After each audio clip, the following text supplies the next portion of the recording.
Jerry, que hoy nos trae el peronismo en la Argentina. Sí, no dijo eso.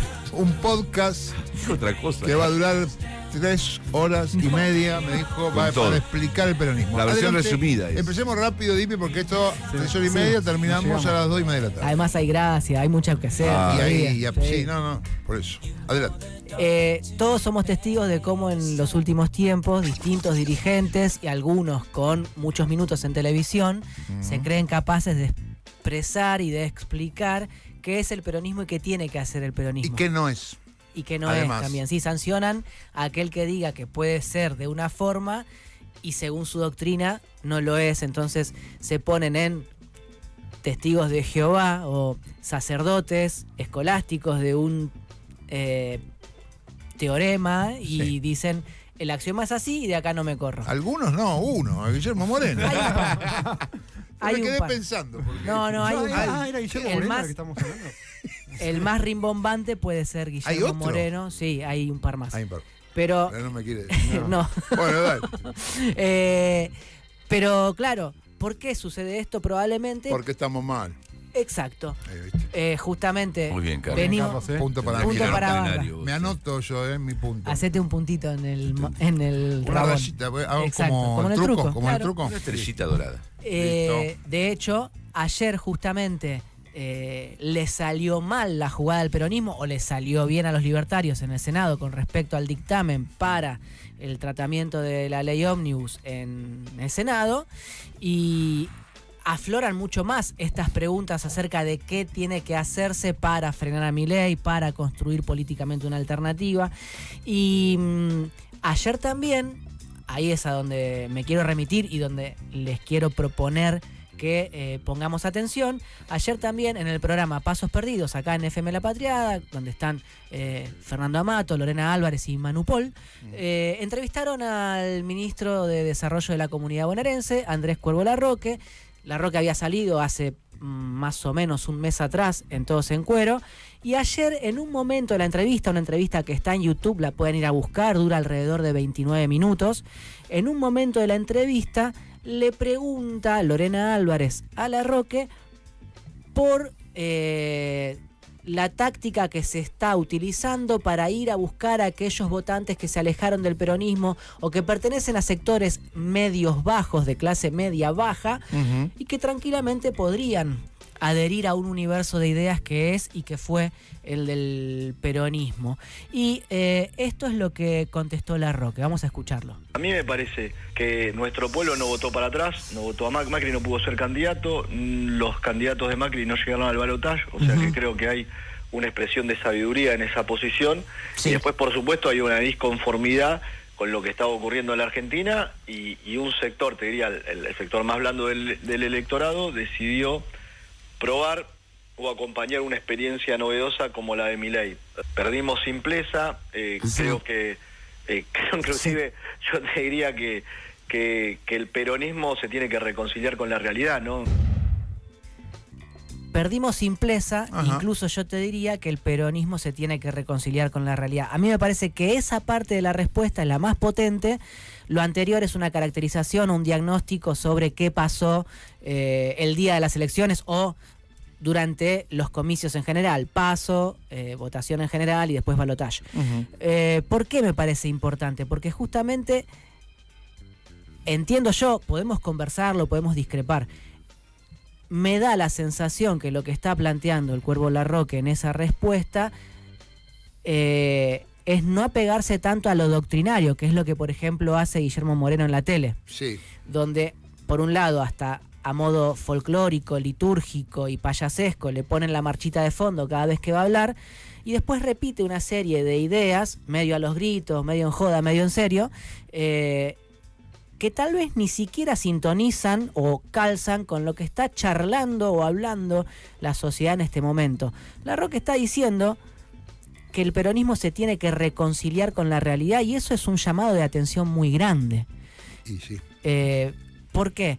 Porque incluso cuando yo vengo y les cuento cómo viene trabajando la fuerza política Unión por la Patria para frenar a Milei, muchas veces me encuentro en los pasillos del Congreso preguntándome y trasladándoles esas inquietudes a los legisladores sobre la soledad en que hacen este trabajo, no porque no se ilumine o haya opacidad, que la hay en el Congreso, sino porque la sociedad está hablando de otra cosa. Una de las encuestas que salió el fin de semana decía que había una mayoría importante de la sociedad que no sabía qué era la ley Bases. A pesar de que todos los periodistas nos la pasamos hablando, discutiendo sobre ley ómnibus, dictamen, de acá, de allá, diputados, senadores, etcétera, en general a la sociedad no le importa. Y eso tampoco es una novedad, pero me parece que ese dato y lo que plantea Larroque sobre la necesidad de que el peronismo se reconcilie con la sociedad, o con la realidad, dijo él, Sí. Implica que la dirigencia política del campo popular empiece a hablar la lengua del pueblo, empiece a hablar de lo que habla el pueblo. Eso no significa que tengan que sentarse a ver Gran Hermano, pero sí que empiecen a sintonizar o a ecualizar lo que dicen a los niveles en los que está ecualizada la sociedad para conducirla, porque si no vamos a encontrarnos con dos esferas separadas. Por un lado la sociedad viviendo su vida, por otro lado los políticos hablando en el desierto. Ajá. Ahora, ¿qué implica la palabra, simpleza, según estos términos? Y creo que por lo menos esta es mi interpretación. Podemos igual preguntarnos y abrir en todo caso el sentido de la palabra simpleza en esa frase. Yo lo asocio a la misma idea de que se reconcilie con la sociedad. ¿Por qué? Porque por momentos la dirigencia política habla de cosas que en general el laburante no entiende, porque no forma parte de su universo de discusiones, de conversaciones cotidianas. Esto no tiene que ver con que hay un error de la dirigencia o un elitismo en la dirigencia, o no necesariamente. Desde hace, te diría ya 20 años, pero se profundizó muchísimo en los últimos 10 o 15, lo que cuentan los dirigentes sindicales que necesitan construir gremialmente en las fábricas o los lugares de trabajo es que los compañeros trabajadores en su hora de almuerzo se dedican a scrollear en sus pantallitas de celular y no tanto ya a conversar con el otro. Es un gesto simple, un hecho simple, bien concreto, bien cotidiano. La hora de almuerzo era utilizada por los delegados gremiales para organizar, claro, para construir organización, para llevar un reclamo o para justamente recoger una demanda de los laburantes y después trasladarla a la conducción sindical. Y lo que dicen desde hace 10 años más o menos muchos dirigentes gremiales es que están imposibilitados de hacerlo muchas veces, no solo porque hay dirigentes que se burocratizan y dejan de recorrer fábricas, escuelas o lo que fuere, sino porque el laburante vive de otra manera, la sociedad cambió y es mucho más difícil conectar para el dirigente gremial con el laburante, hasta con el afiliado, te diría. Claro. Entonces yo creo que simpleza tiene que ver con eso, con que hay que encontrar la forma de conectar, o la dirigencia política tiene que encontrar la forma de conectar con lo que está pensando, sintiendo, diciendo ese sector de la sociedad que se propone interpelar, digamos, ¿no? No, porque te digo lo que veo yo o lo que interpreté yo con simpleza. A ver, sí. Hay distintas formas de hacer las cosas simples o de tener un discurso simple en la inmediatez que hoy exige el déficit de atención, si querés, de la gente sí, hoy, claro, que es de muy poco tiempo. Sí, claro. Porque estos que vos decís, que el celular son videos de 30 segundos, es un montón. Me fui de tema. Yo lo que veo en sectores que en general no les interesa la política, no saben qué es la de base, no saben quién es la vicepresidenta, vos vas, le preguntás, no saben quién es Victoria Villarruel, pero que apoyan a Milei y repiten máximas que si uno las profundiza en general son falsas. Por ejemplo, los peronistas son todos chorros. Es una máxima que a mí me la han tirado mis conocidos que se dicen apolíticos, que en general terminan votando a estos sectores. Las máximas que tienen son 20 años de peronismo, que destruyeron todo, Cristina Chorra, se la roban los comedores, bueno, todo este tipo de cosas, ¿no? Sí. Gerente de la pobreza. El Estado paga todo. Y son todas máximas cortitas, consignas. Te diría sí, que correcto. para mí falsas, pero son simples y fáciles de entender. Entonces la culpa de todo esto es por estas máximas que estoy tirando, en consecuencia voto a Milei. Después, cuando no se contraste con la realidad, que todo esto no es el problema, veremos qué es lo que pasa. Pero yo veo por ese lado. Y cuando nombramos a Moreno, lo que yo pienso que estamos haciendo Moreno, más allá de esto de la doctrina y qué sé yo, y esto es una interpretación mía de lo que creo que Moreno está haciendo, que no sé si le va a funcionar o no, yo creo que no, vio lo que hizo Milei, que salía en la tele mucho, gritando, tirando máximas también, porque Moreno tira máximas, esta es la posta. Esto que yo estoy diciendo es la posta, el resto es todo, este es socialdemócrata, este es un progresista, esta es la posta. Y está haciendo un trabajo en redes similar al que hizo Milei, con cortes medio memísticos, si querés, de él dando clases o explicando. Bueno, creo que estás intentando hacer ese recorrido. Bueno, de hecho, acá vamos a hacer un reconocimiento a Manuela Fernández y Mayans, que ya en el verano, ella, por lo menos ella me lo dijo a mí y lo conversamos juntos también, pero creo recordar que ella fue la primera que me lo dijo. Ella decía esto que plantea Lauta, que Moreno está haciendo lo mismo que hizo Milei. O sea que Moreno es el primer peronista que entendió la simpleza, lo que está diciendo el Cuervo. No. Déjame terminar la frase. O el comentario. Asís, el fin de semana, también dijo que Milei es el antecesor de Moreno. ¿Pretendía hacer tal vez un elogio? No lo sé. Moreno lo tomó como un elogio. Yo si fuera Moreno no lo tomaría de esa forma, porque eso no es la simpleza a la que alude Larroque. Digamos No, yo no digo que sea lo mismo, No, ya sé. Lo que estoy diciendo, le estoy contestando a Barra. Lo que estoy diciendo es que simpleza no es necesariamente sentarse a darle la razón a aquellos que dicen 3 o 4 frases onzas para articular políticamente un enojo. La simpleza no implica falta de rigor, en todo caso, o de agudeza en el pensamiento, en el análisis.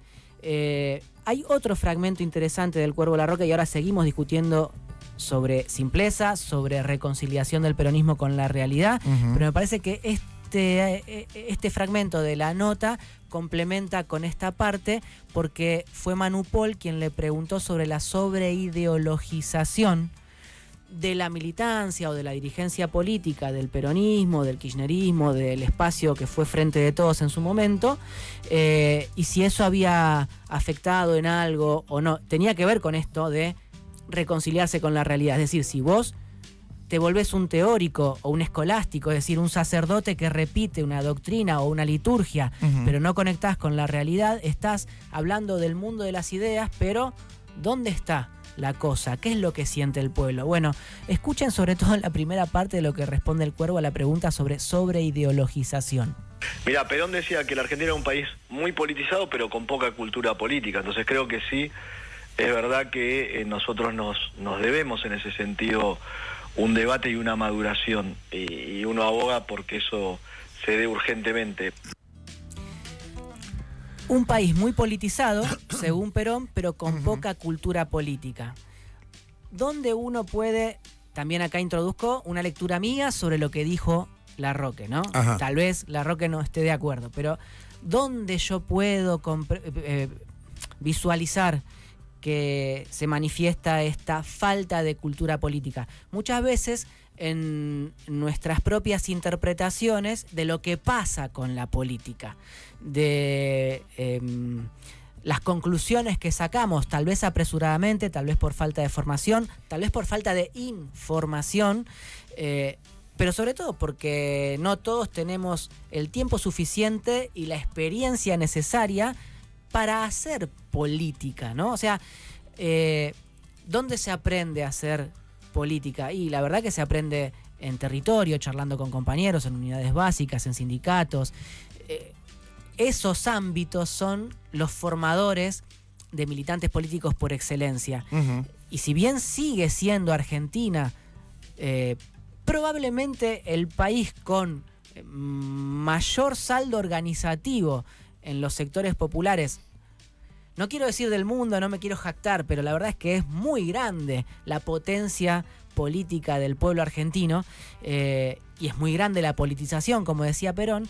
También el enemigo, el rival, el adversario juega y ha jugado con mucha fuerza durante los últimos 20, 30, 40 o 50 años, y la potencia de los medios de comunicación ha sido fundamental para los sectores dominantes de nuestra sociedad para que esa politización se quede en el comentario informativo, ¿no? Sí. En el título y en el copete o en la conclusión apresurada, y no en la densidad que constituye un hecho político. O sea, para que ayer el oficialismo obtuviera dictamen, se dieron un sinfín de organizaciones y operaciones políticas cruzadas que son incluso difíciles de contar, Claro. porque es difícil asirlas, agarrarlas, comprenderlas. Pasa que ahí acabas de decir la palabra densidad, la densidad de los hechos políticos, en un mundo y en una época donde la densidad es rechazada inmediatamente por cualquiera. Ujú.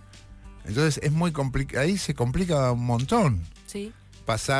traducir esa densidad en una consigna, en algo simple, en cómo te reconcilias con la realidad, cuando necesitamos explicar o traducir o anoticiar a la gente de cosas que son complejas, son densas, pero en cuanto le planteas lo denso del asunto, el tipo se va a ir a otro lado, a escuchar otra cosa. Un dato concreto. La mayoría de los comentarios ayer en redes sociales y en los noticieros era, antes de que hubiera dictamen, que los senadores se habían aumentado el sueldo a 8 millones. Sí.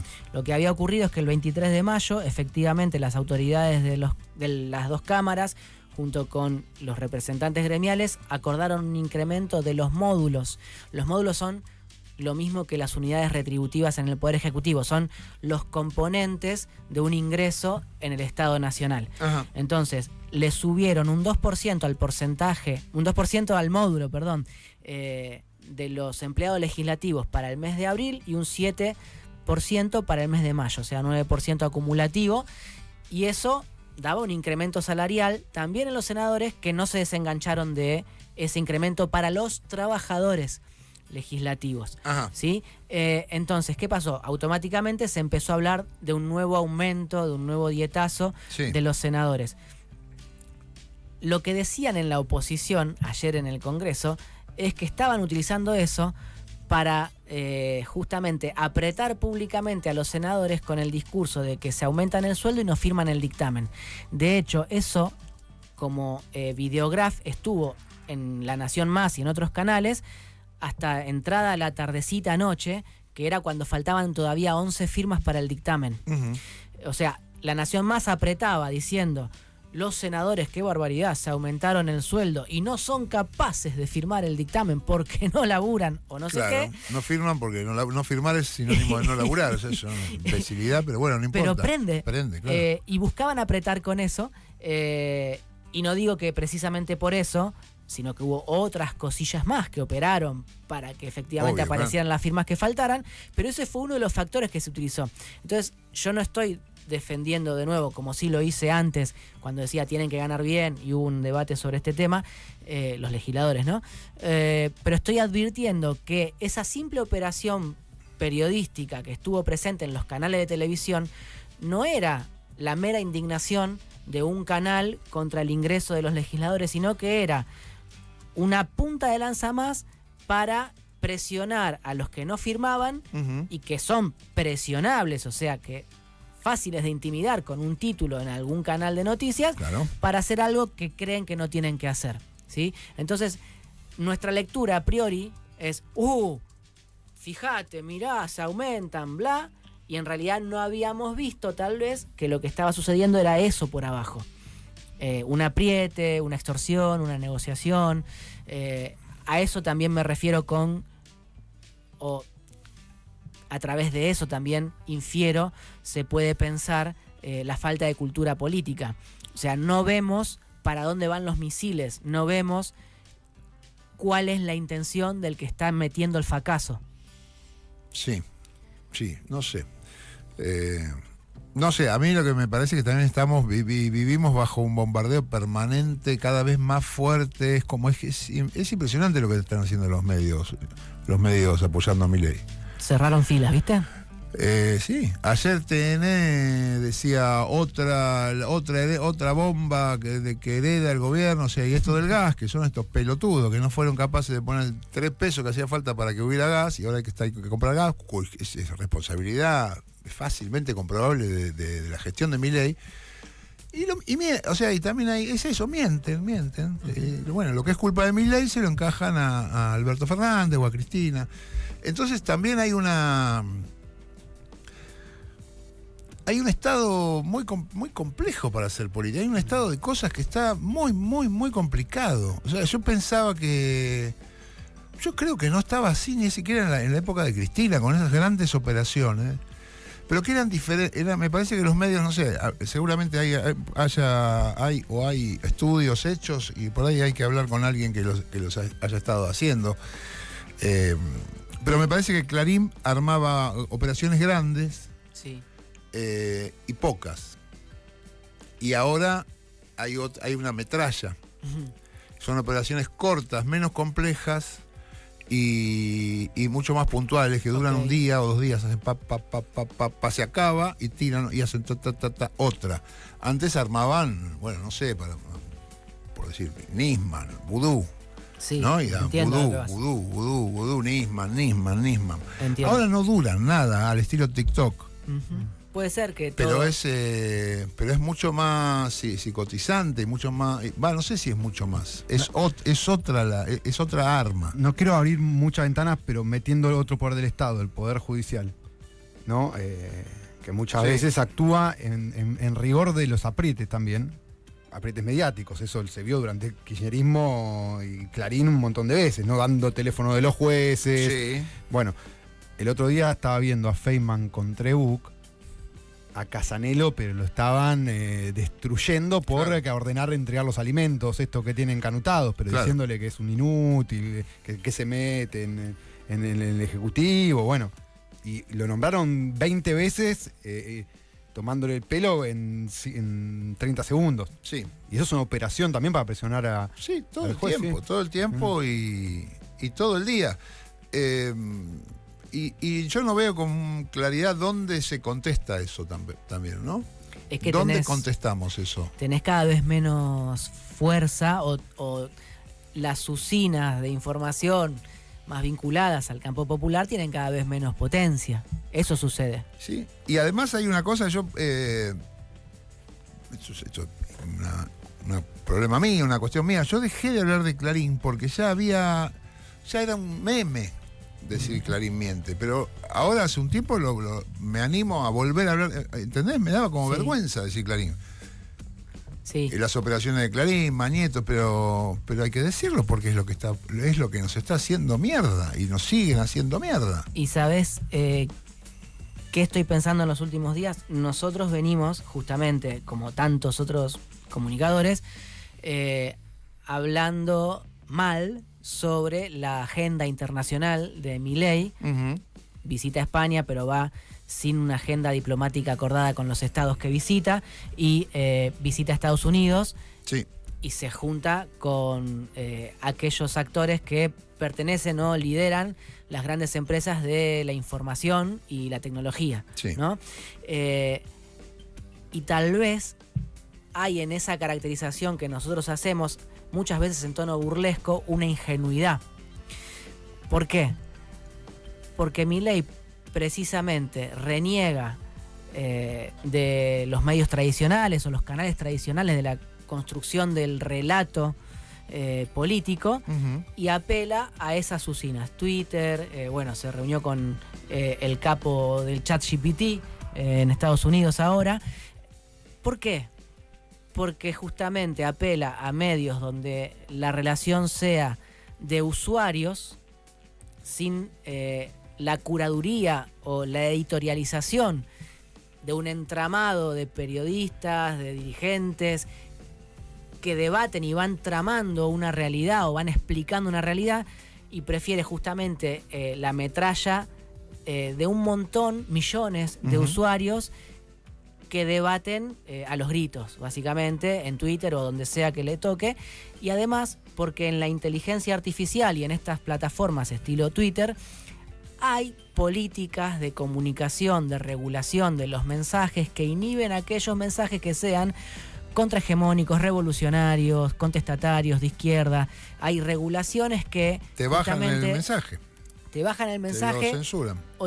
o no te lo viralizan. Ujú. ¿Entendés? Si vos pones alguna barbaridad reaccionaria, no inhiben la viralización de ese mensaje. En cambio, si lo tuyo es un mensaje que tiende a retrucar los argumentos de los poderosos, queda raleado, no es retuiteado o likeado porque de la misma manera o con la misma potencia, porque no es ofrecido en el trending topic de nadie Sí. o en el TL de nadie. No, el tema con esto se habla del fantasma en la máquina, en el algoritmo, que vos no ves cómo actúa, cómo se No es maneja. un fantasma, es una regulación Bueno, concreta. Pero por eso, porque vos no lo ves. Vos no sabés No cómo sabés, se maneja claro, el algoritmo. Claro. Pero efectivamente pasa esto que vos decís. Cuando sí se puede ver muy expresamente, para dar un ejemplo muy claro, cuando se empieza a picar la cosa con Rusia, lo que hace Twitter es poner a los medios rusos, le ponía una advertencia a todos los medios rusos, medio afiliado al gobierno ruso. Pero ahí Claro. se ve. Y no pasaba, ahí se ve claro. Bueno. Lo otro no lo ves. Lo otro es letra chica, sí Sí. se ve. Es letra chica, lo tiene estudiado Damián Loretti y ha escrito artículos sobre Sí, eso. por eso, pero vos no lo ves como usuario cuando estás No. usándolo a eso. No porque no leemos Por la eso letra chica, Está Y no, bien, claro, bueno, pero por eso. pero no está. pero está. Porque, Tendríamos que- porque el de imaginario regulación. de la gente es que vos ahí sos uno más y sos igual al resto. Y no es así, como bien estás diciendo. Y en algún momento tendríamos que hablar, ya que estamos en este paquete, de, por ejemplo, Canal Extra, ¿no? Que son otras cosas que pasan. Que está cerrando, cierra mañana. Está cerrando, se fue transformando en un canal Rarísimo. Mm. rarísimo. Está Niembro, Era por un ejemplo. canal opositor, dejó de serlo. De Arrancó Niembro a la- Luciana Glesser y Nico Márcico, así era. Claro, Sí. un canal que arrancó el año pasado, un Víctor poco Hugo. antes de las elecciones, supuestamente para acompañar Ujú. a los candidatos del campo popular. Es una locura, boludo. ¿Sí? Está ganando el negocio. Tipi, muchísimas gracias. Vamos a escuchar un poco de música. ¿Qué vas a poner, Gonzalito?